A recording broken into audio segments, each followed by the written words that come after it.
Ito po yung aking paraan ng paglatag dito sa bago kong ginagawang design na combination ng mga bamboo design, yung hammock design, 3D design at flower design. Ang una kong latag, sa una, first layer niya brown, pink, tsaka brown.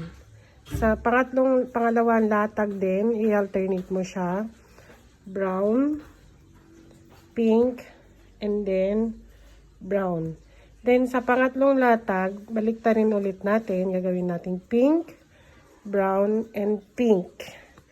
Tapos sa last layer niya, unahin ulit natin yung pink, pangalawa yung brown, then pangatlo yung pink. In-alternate ko lang siya. Depende guys kung anong kulay ang gusto nyo i-combination. Ang napili ko ngayon ay pink at saka brown. Ang ganda ng design nito pagkatapos.